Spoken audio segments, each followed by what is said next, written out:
Hello friends, स्वागत है आपका फिर से आपके अपने channel A to Z job vacancies में। इस चैनल के मीडियम से आप पाते हैं नए नए भर्ती अपडेट और साथ में मैं आपके लिए लेके आया हूँ उत्तराखंड एलटी 2024 की फर्स्ट पेपर की प्रिपरेशन की सीरीज़, जिसमें आज मैं उत्तराखंड एलटी 2024 के एकेडमिक एप्टीट्यूड के जो आपकी यूनिट 4 चल रही है उसकी क्लास 5th होने वाली है, जो रिलेटेड है एसटी और एससी की शिक्षा के प्रावधान से। तो यानी अनुसूचित जाति और अनुसूचित जनजाति के लिए क्या क्या शिक्षा के प्रावधान हैं संविधान में, उससे रिलेटेड बातों को हम डिस्कस करेंगे। तो आपको पता ही है कि संवैधानिक जो तरीका होता है वही वैलिड तरीका होता है किसी भी चीज़ को इम्प्लीमेंट करने का। तो एसटी और एससी की पहले से ही थोड़ा सा डिमांड ज़्यादा थी कि इनको शिक्षित किया जाए, इस वर्ग को अन्य वर्ग की तरह शिक्षा दी जाए। तो इसमें ज़्यादातर फोकस यही रहा कि इनको समानता के अवसर दिए जाएं और इसके लिए आयोग का भी निर्माण किया गया। तो इन सारी चीज़ों पर डिस्कस करेंगे वन बाय वन। तो आप बने रहिए अपने अपने channel A to Z job vacancies के साथ। और अगर आप चैनल पर नए हैं तो चैनल को सब्सक्राइब करना मत भूलिए। चलिए स्टार्ट करते हैं। तो सबसे पहले बात करते हैं, देखिए कि जो कोठारी आयोग था 1964-66, देखिए इससे पहले भी एससी और एसटी की शिक्षा पर बल दिया गया, लेकिन सबसे ज़्यादा अगर किसी आयोग ने बल दिया तो वो दिया था आपका कोठारी आयोग ने। किस पर? एसटी और एससी की शिक्षा पर। तो क्या था, देखिए कहना कोठारी आयोग का, शिक्षा का एक महत्वपूर्ण सामाजिक उद्देश्य अवसर को बराबर करना है। अवसर को बराबर करना है शिक्षा का एक महत्वपूर्ण उद्देश्य, ये कहना था कोठारी आयोग का, जिससे पिछड़े और वंचित वर्ग को अपनी स्थिति में सुधार करने के साधन के रूप में शिक्षा का उपयोग करने में सक्षम बनाया जा सके। इनका कहना था कोठारी आयोग का कि हमें जो है समाज के हर पिछड़े वर्ग और वंचित वर्ग को शिक्षित करना चाहिए, उनको समान अवसर प्रदान करने चाहिए शिक्षा के। इससे क्या होगा कि शिक्षा का उपयोग करने में सक्षम बनाया जा सकेगा।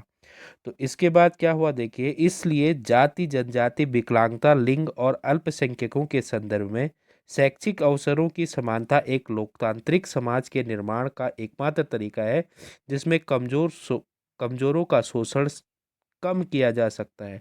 तो कोठारी आयोग का मानना था कि जो भी पिछड़ी जनजाति है या निम्न जनजाति है या विकलांग हैं या लिंग और अल्पसंख्यक के आधार पर जो है जो पीछे रह रहे हैं उनको शैक्षिक अवसर समान रूप से दिए जाने चाहिए, जैसे सामान्य जनजाति को दिया जाता है। तो उसी तरह से और लोकतंत्र के निर्माण के लिए एकमात्र तरीका यही है कि जब हम सबको साथ लेके चलेंगे। तो मुख्यतः कोठारी आयोग का जो कहना था कि समाज के हर वर्ग को समान अवसर दिए जाएं। अब इस पे क्या हुआ, देखिए विद्यालय स्तर पर लागू केंद्रीय सहायता प्राप्त योजनाओं में शामिल है अनुसूचित जाति जनजाति के बीच कार्यरत स्वयंसेवी संस्थाओं को सहायता हेतु अनुदान देना। देखिए क्या है कि बहुत सारे स्वयं संस्थाएं जो है अनुदान देती हैं। आपको पता होगा मैट्रिक पूर्व छात्रवृत्ति, आपको पता है कि जो विद्यालय है उनमें छात्रवृत्ति दी जाती है। मैंने इससे पहले जो उत्तराखंड में अनुसूचित जाति जनजाति के लिए योजनाएं हैं, जो टॉपिक हमारा यूनिट 5th में हमने कवर किया था, उसको आप ज़रूर देखिएगा। आधे से ज़्यादा चीज़ें इस टॉपिक की वहाँ आपकी क्लियर हो जाएंगी, इसलिए मैं ये यहाँ पे ये डिस्कस नहीं करूँगा कि किस योजना के अंतर्गत एसटी एसटी को क्या क्या दिया जा रहा है, क्योंकि वो हमने ऑलरेडी अपलोड कर लिया है वीडियो, वहाँ आप देख सकते हैं, वही चीज़ें यहाँ रिपीट होती हैं। मैं यहाँ बस डिस्कस करूँगा कि संविधान में जो है आपके पास संवैधानिक चीज़ें जो हैं एससी एसटी के लिए वो क्या क्या है। अस्वच्छ व्यवसायों जैसे कि चमड़ा बनाना, जानवरों की खाल छीलना, नाली प्राखना, सफाई करना इत्यादि को अपनाने वाली जातियों और परिवार के बच्चों के लिए विशेष छात्रवृत्तियों की व्यवस्था है। विद्यालय के उच्च और माध्यमिक स्तर के लड़के लड़कों को छात्रावास दिया जाता है। रूढ़िवादी वातावरण के कारण अनुसूचित जाति की लड़कियों की शिक्षा की दर में कमी वाले जिलों के लिए केंद्र सरकार ने विभिन्न उपायों वाली एक योजना की शुरुआत की, अनुसूचित जाति की लड़कियों के लिए की है। तो देखिए आपको पता होगा कि पहले क्या होता था कि बहुत सारे जो लड़कियां खासकर रह जाती थी अनुसूचित जनजाति वाली, वो पढ़ी लिखी नहीं हो पाती थी, लेकिन उनको पढ़ाने के लिए छात्रावास की व्यवस्था की गई, रूढ़िवादी वातावरण को ख़त्म कर दिया गया। तो इस तरह से बहुत सारे केंद्र सरकार ने प्रयास किए, जिसकी सहायता से आज आप देखते हैं कि लगभग सबको समान शिक्षा दी जाती है। राज्यों द्वारा क्रियान्वित विशेष योजनाओं में शामिल है, क्या क्या योजनाएं जो है एसटी एससी के लिए लागू की गई है। विद्यालय शिक्षा की सभी अवस्थाओं के लिए मुफ्त किताबों और सामग्री का देना, फिर उसके बाद है आश्रम विद्यालयों और सरकारी अनुमोदन प्राप्त छात्रावासों के बच्चों को मुफ्त पोशाकें और कुछ राज्यों के सामान्य विद्यालयों बालिकाओं के लिए भी। फिर तीसरा है सभी स्तरों पर मुफ्त शिक्षा देना। मैट्रिक पूर्व वजीफा वजीफा यानी छात्रवृत्ति देना। उसके बाद पिछड़े वर्गों के छात्रावासों में ठहरने की सुविधा और सामान्य छात्रावास। देखिए आपको जो है पिछड़े वर्ग के छात्रावासों में ठहरने की सुविधा मिलेगी। जनजातीय बालकों के लिए आश्रम स्कूल खोले गए। दूर दराज के स्कूलों में इलाकों में सुविधाओं के लिए मुश्किलों से पार आने वाली इरादे से शुरू किए गए हैं। देखिए ये क्या था कि दूर दराज के स्कूलों में अगर कोई SC ST का कैंडिडेट पढ़ नहीं पाता है तो उसके लिए जो है आश्रम विद्यालय खोले गए थे। तो इस तरह से बहुत सारे प्रयास किए गए केंद्र सरकार के द्वारा। अब देखिए कि एक्चुअल में शैक्षिक अवसर की समानता का अर्थ क्या है। तो शैक्षिक अवसर की समानता में जो है वो धर्म, जाति, पंथ, लिंग और स्थान के प्रभाव किए बिना सभी के लिए शिक्षा का प्रावधान शामिल है। किसी जाति, धर्म, पंथ, लिंग आदि का प्रवाह किए बिना ही सबको शिक्षा देना है। इसका मतलब शैक्षिक अवसर की पहचान नहीं बल्कि प्रत्येक छात्र की बुद्धि और योग्यता के लिए सबसे उपयुक्त साधन है। इसलिए जो NEP 1986 थी उसने इस बात पर जोर दिया कि शिक्षा की समानता का अर्थ। तो जो NEP 1986 थी इसने इस बात पर जोर दिया कि शिक्षा की समानता का अर्थ जो होगा वो ना केवल पहुंच में बल्कि सफलता की शर्तों में भी सभी को समान अवसर प्रदान करना है। यानी ऐसा नहीं कि आप सब तक शिक्षा पहुंचा रहे हैं, ऐसा होना चाहिए सब तक शिक्षा पहुंचे। लेकिन 1986 का कहना था कि शिक्षा में जो समानता का अर्थ है वह मुख्य तरह इस बात से है कि सबको जो है समान अवसर भी प्रदान किए जाए। ऐसा नहीं कि सबको शिक्षित किया जाए, सबको शिक्षित तो करना ही है, साथ में जो है जितना अवसर आप सामान्य वर्ग के बच्चों को देते हैं इतने ही आप SC ST और अन्य पिछड़ा वर्ग के या अल्पसंख्यक छात्रों को भी देंगे। यानी हर चीज में सबके लिए समान अवसर प्राप्त कराएंगे। उसके बाद देखिए जो असमानता थी, एक्चुअल में असमानता आई क्यों, उसका कारण क्या था, इस पे डिस्कस करते हैं। तो भारत में शैक्षिक अवसरों की असमानता के लिए निम्नलिखित कारण हैं। जैसे पहला, ऐसे स्थानों पर जहाँ कोई प्राथमिक माध्यमिक शैक्षणिक संस्थान मौजूद नहीं है। तो ऐसे संस्थान थे जहाँ पर पहले जो है क्या नहीं थे, कोई प्राथमिक माध्यमिक शैक्षणिक संस्थान मौजूद नहीं थे। इसकी वजह से भी क्या हुआ, समानता के अवसर प्रदान नहीं हो पाए। जनसंख्या के बड़े हिस्से की गरीबी। देखिए ऐसा भी था कि गरीबी के कारण जो है भारत में सभी लोग शिक्षित नहीं हो पाए थे। स्कूलों और कॉलेजों के मानकों में अंतर, यह भी एक बहुत बड़ा रीजन था असमानता के कारण का। फिर उसके बाद शिक्षक के सभी स्तरों पर लड़कों और लड़कियों की शिक्षा के बीच व्यापक असमानता। पहले आपको पता होगा कि लड़कों और लड़कियों की शिक्षा के लिए डिफरेंसेस थे, लड़कियों को ज़्यादातर शिक्षित नहीं किया जाता था, लेकिन आज की डेट में ऐसा नहीं है। फिर आपके पास है उन्नत वर्ग और पिछड़े वर्ग के बीच शैक्षिक विकास के व्यापक अंतर, ये भी आपके पास एक कारण था। और मुख्य जो था सामाजिक अभाव और आर्थिक गरीबी के कारण अनुसूचित जाति अनुसूचित जनजाति के बीच शैक्षिक पिछड़ापन होता था।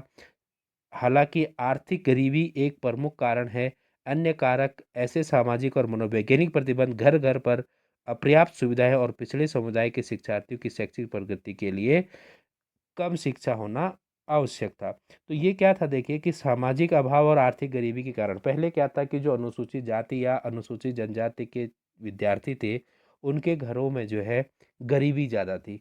और उससे क्या होता था कि उनकी वह शैक्षिक क्रियाओं में पिछड़ जाते थे, शिक्षा ग्रहण नहीं कर पाते थे।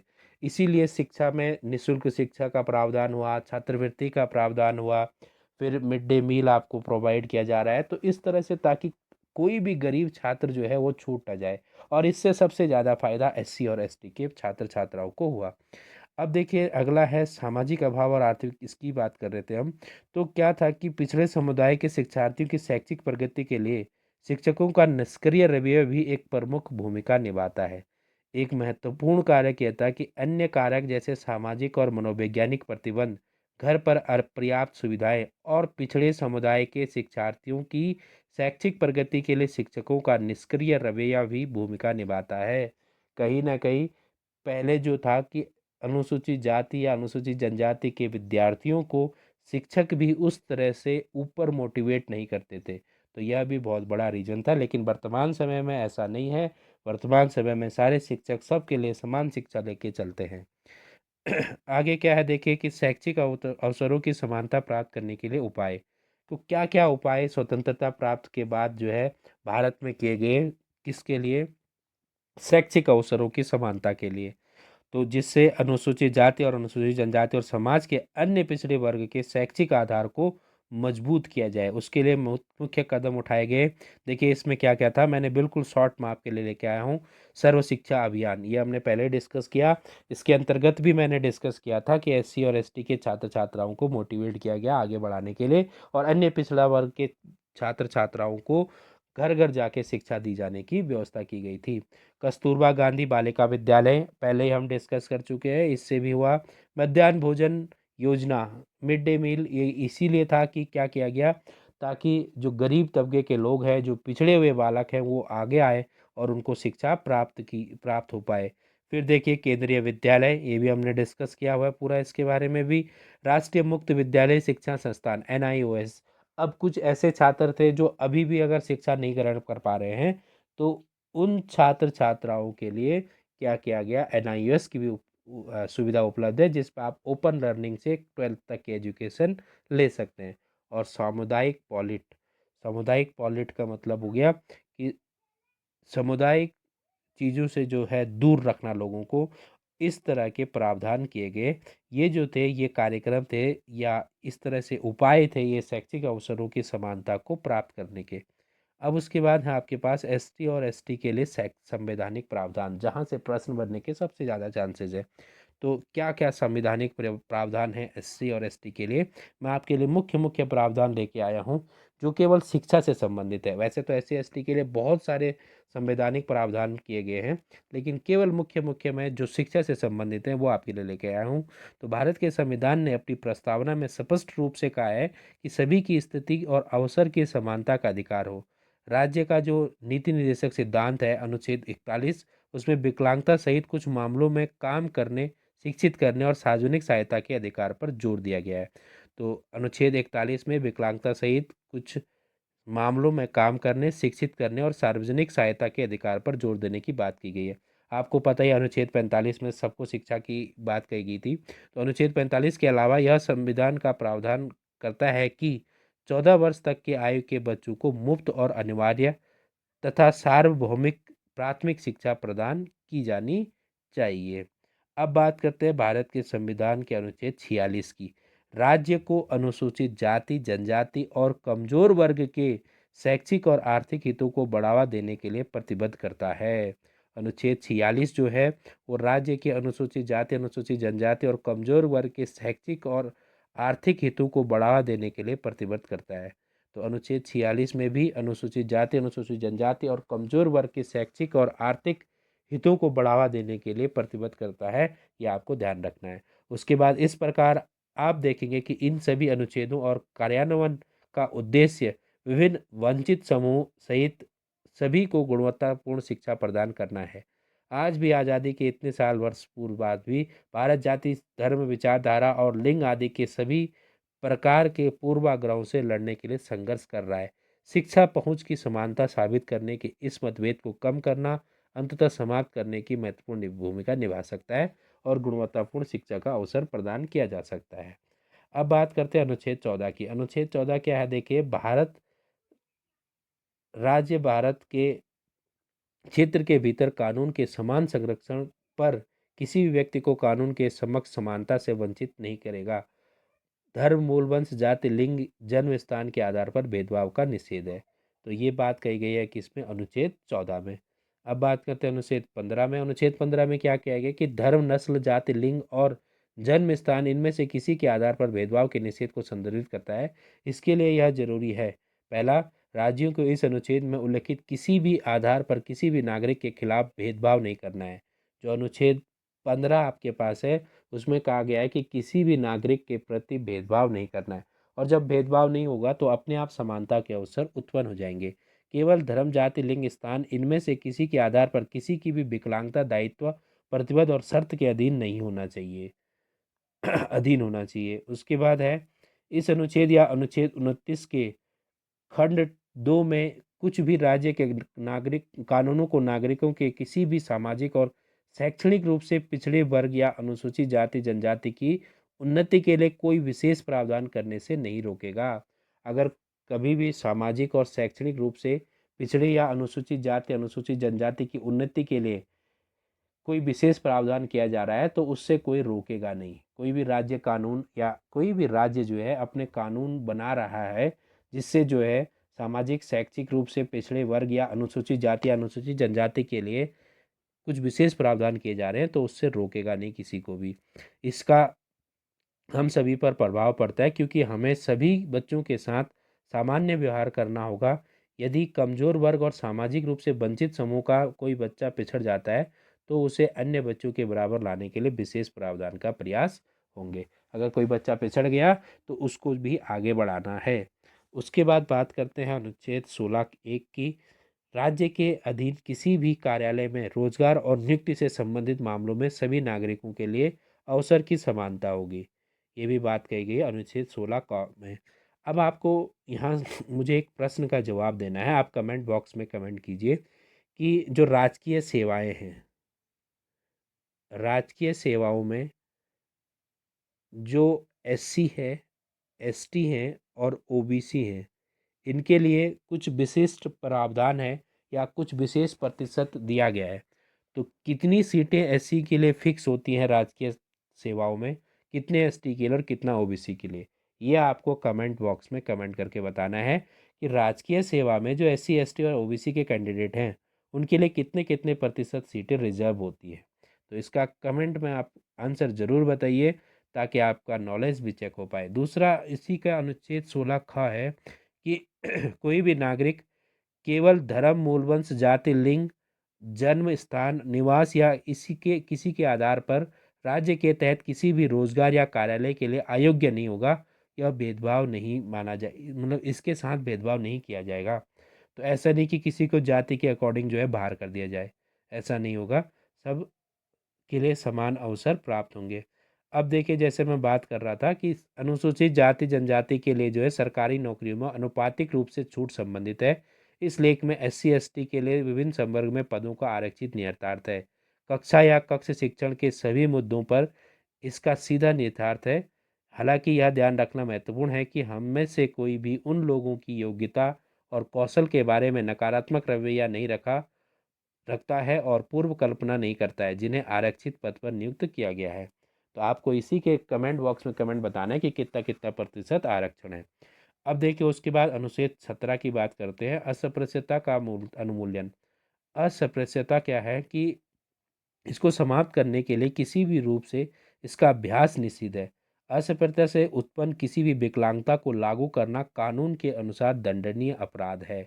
तो अस्पृश्यता से किसी की विकलांगता को लागू करना वह कानून के अनुसार क्या होगा, एक दंडनीय अपराध होगा। वास्तव में अस्पृश्यता को पहले से ही समाप्त कर दिया गया है और किसी भी रूप से इसका अभ्यास निषिद्ध है। यह कानून के अनुसार दंडनीय अपराध है, इसलिए एक शिक्षक को भी इसके बारे में पता होना चाहिए। इसके संदर्भ में एनसीईआरटी द्वारा प्रकाशित अनुसूचित जाति और अनुसूचित जनजाति के बच्चों की समस्याओं पर नेशनल फोकस ग्रुप 2007 के पोजीशन पेपर में उद्धरण देना अनुचित नहीं होगा। तो इस तरह से यह बात कही गई है।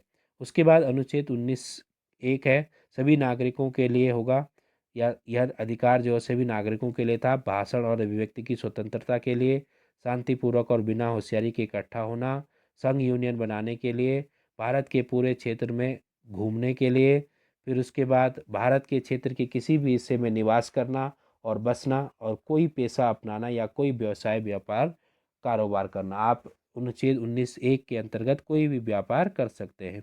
फिर अनुच्छेद 23(2) है कि इस अनुच्छेद में भी राज्यों को सार्वजनिक उद्देश्यों के लिए अनिवार्य सेवा लागू करने से रोका नहीं जाएगा। ऐसे ऐसी सेवा लागू करने में राज्य केवल धर्म, नस्ल, जाति, वर्ग और उनमें से किसी के आधार पर भेदभाव नहीं करेगा। तो फिर से वही है कि राज्य को आप सार्वजनिक उद्देश्यों के लिए अगर कोई चीज़ अनिवार्य किया जाना चाहिए तो वो अनिवार्य कर सकती है, लेकिन इसमें भी वही है कि भेदभाव ना हो, किसी तरह से धर्म, नस्ल और जाति और वर्ग के अनुसार भेदभाव ना हो। फिर है देखिए, कारखानों में बच्चों के रोजगार पर प्रतिबंध। 14 वर्ष से कम वर्ष की आयु के बच्चों को जो है किसी भी कारखाने में, खदानाम में काम करने के लिए नियोजित नहीं किया जाएगा, किसी अन्य खतरनाक रोजगार में नहीं लगाया जाएगा, बशर्ते कि उपखंड में किसी भी खंड 7 के उपखंड बी के तहत संसद द्वारा बनाए गए किसी कानून द्वारा निर्धारित अधिकतम अवधि से अधिक किसी व्यक्ति को हिरासत में रखने का अधिकार नहीं देगा। इसी तरह से जो है ये बात भी कही गई। उसके बाद देखिए, यह देखा गया कि अनुसूचित जाति सहित सभी समुदाय के गरीब, सामाजिक आर्थिक पृष्ठभूमि वाले बच्चों को कामकाजी बच्चों के लिए नियोजित किया जाता है। बाल श्रम किसी भी रूप में प्रतिबंधित है। आरटीआई आरटीई 2009 अधिनियम के अनुसार सभी बच्चों को स्कूल में पूर्णकालिक आधार नामांकित किया जाना आवश्यक है और उनकी शिक्षा को बढ़ावा देना है। तो इसके अनुसार कहा गया कि बच्चों को जो है बाल मजदूरी से दूर रखा जाए और जिस टाइम आप बाल मजदूरी करा रहे हैं उस टाइम क्या किया जाए, उनको शिक्षित किया जाए। फिर अनुच्छेद 29(2) किसी भी नागरिक को केवल धर्म, जाति और भाषा इनमें से किसी के आधार पर राज्य द्वारा संचालित राज्य निधि से सहायता प्राप्त करने वाले किसी भी शैक्षणिक स्थान में प्रवेश से इनकार नहीं किया जाएगा। तो आप जो है ये इम्पोर्टेंट हो सकता है आपका कि किस अनुच्छेद के अनुसार किसी भी बच्चे को जाति, धर्म, भाषा के आधार पर शैक्षणिक संस्थान में प्रवेश से मना नहीं किया जा सकता। तो वो है 29(2) के अंतर्गत आप अगर चाहे वो राज्य से संचालित है या राज्य निधि से सहायता प्राप्त संचालित विद्यालय हैं, उनको उनमें जो है किसी भी व्यक्ति को या किसी भी छात्र को यह बोल के एडमिशन से रिफ्यूज़ नहीं कर सकते कि यह इस जाति का है या इस धर्म का है, इस लिंग का है। सबको आपको शिक्षा देनी पड़ेगी। अनुच्छेद 45 आपको पता ही है, इसके बारे में ज़्यादा डिस्कस करने की ज़रूरत नहीं है। अनुच्छेद 46 अनुसूचित जाति, जनजाति और अन्य कमजोर वर्ग के शैक्षिक और आर्थिक हितों को बढ़ावा देने के लिए है, तो ये भी इम्पोर्टेंट हो सकता है। राज्य लोगों के कमजोर वर्ग और विशेष रूप से अनुसूचित जाति और अनुसूचित जनजाति के शैक्षिक और आर्थिक हितों को विशेष ध्यान से बढ़ावा देगा और उन्हें सामाजिक अन्याय और सभी प्रकार के शोषण से बचाएगा। तो ये भी अनुसूचित जाति जनजाति के लिए इम्पोर्टेंट क्या है आपके पास, अनुच्छेद है 46। अब बात करते हैं अनुच्छेद 338 की, जिसके तहत अनुसूचित जाति और अनुसूचित जनजाति के लिए एक आयोग होगा जिसे राष्ट्रीय अनुसूचित जाति और अनुसूचित जनजाति आयोग के नाम से जाना जाएगा। तो आपके लिए ये पूछा जा सकता है कि अनुसूचित जाति और अनुसूचित जनजाति के लिए आयोग का गठन किस अनुच्छेद के अंतर्गत होगा, तो वो होगा आपका 338 का के अंतर्गत, 1 के अंतर्गत। इस अनुच्छेद दूसरे में क्या कहा गया कि इस अनुच्छेद में अनुसूचित जाति और अनुसूचित जनजाति के संदर्भ को ऐसे अन्य पिछड़े वर्गों के संदर्भों के रूप में माना जाएगा जैसा कि राष्ट्रपति 340 अनुच्छेद 340 के खंड 1 में के तहत नियुक्त आयोग की रिपोर्ट को प्राप्त करने पर कर सकते हैं, आदेश निर्दिष्ट करें और एंग्लो इंडियन समुदाय को भी। उसके बाद तीसरा है, यह आयोग का कर्तव्य होगा कि क्या कर्तव्य होगा, इस संविधान के तहत या किसी अन्य कानून के तहत सरकार के किसी भी आदेश के तहत अनुसूचित जाति और अनुसूचित जनजाति के लिए प्रदान किए गए सुरक्षा उपायों से संबंधित सभी मामलों की जांच और निगरानी करना, ऐसे सुरक्षा उपायों का कामकाज का मूल्यांकन करना। ये जो आयोग बनाया जाएगा उसका कार्य ये होगा कि वह जो है अनुसूचित जाति जनजाति के लिए प्रदान किए गए सुरक्षा उपायों से संबंधित सभी मामलों की जांच करेगा और इनके कामकाज का मूल्यांकन करेगा। साथ में अनुसूचित जाति और अनुसूचित जनजाति के अधिकारों और सुरक्षा उपायों से वंचित होने से संबंधित विशिष्ट शिकायतों की जांच करेगा। अगर कोई बच्चा अनुसूचित जाति और जनजाति का है और वह अपने अधिकारों से वंचित हो रहा है तो इसकी जांच भी वो आयोग करेगा, जिसका नाम था अनुसूचित जाति तथा अनुसूचित जनजाति आयोग, राष्ट्रीय आयोग। और वह जो है किस अनुच्छेद के अंतर्गत गठन किया जाएगा, 338 के। अब बात करते हैं तीसरा पॉइंट क्या था कि अनुसूचित जाति और अनुसूचित जनजाति के सामाजिक आर्थिक विकास की योजना प्रक्रिया में भाग लेना और सलाह देना तथा संघ और किसी राज्य के तहत उनके विकास की प्रगति का मूल्यांकन करेगा। यानी ये आयोग जो है जितनी भी चीज़ें होंगी उन सब का जिम्मेदारी इसी आयोग की होगी। ऐसी रिपोर्टों में उन उपायों के बारे में सिफारिश करना जो संघ या किसी राज्य द्वारा अनुसूचित जाति जनजाति की सुरक्षा, कल्याण और सामाजिक आर्थिक विकास के लिए सुरक्षा उपायों और अन्य उपायों को प्रभावी कार्यान्वयन के लिए उठाया जा सके। तो ये सारी बातें कह रहा था कौन सा आयोग आपका, अनुसूचित जाति जनजाति आयोग। अनुसूचित जाति और अनुसूचित जनजातियों की सुरक्षा, कल्याण और विकास की उन्नति के बारे में ऐसे कार्यों का निर्वहन करना जिसके जैसा कि राष्ट्रपति संसद द्वारा बनाए गए किसी भी कानून के प्रावधानों के अधीन नियमों द्वारा निर्दिष्ट कर सकते हैं। और लास्ट में था कि केंद्र और प्रत्येक राज्य सरकार अनुसूचित जाति और अनुसूचित जनजाति को प्रभावित करने वाले सभी प्रमुख नीतिगत मामलों पर आयोग से परामर्श करेंगी। तो केंद्र सरकार और राज्य सरकारें भी जो है अनुसूचित जाति जनजाति को प्रभावित करने वाले सभी मुख्य नीतिगत मामलों पर इसी आयोग से क्या करेंगे, डिस्कशन करेंगे। तो ये जो आयोग था आपका अनुसूचित जाति जनजाति का राष्ट्रीय आयोग अनुच्छेद 338 के तहत, इसके तहत ही सारे मामलों को सुलझाया जाएगा। तो ये थे आपके लिए आज की क्लास। होपफुली आपको क्लास पसंद आए। अगर पसंद आए तो लाइक शेयर और कमेंट जरूर कीजिए और अधिक से अधिक लोगों तक चैनल को शेयर कीजिए। ऑल द बेस्ट, प्रिपेयर करते रहिए। मैं लेके आऊँगा आपके लिए नेक्स्ट टॉपिक नेक्स्ट क्लास में।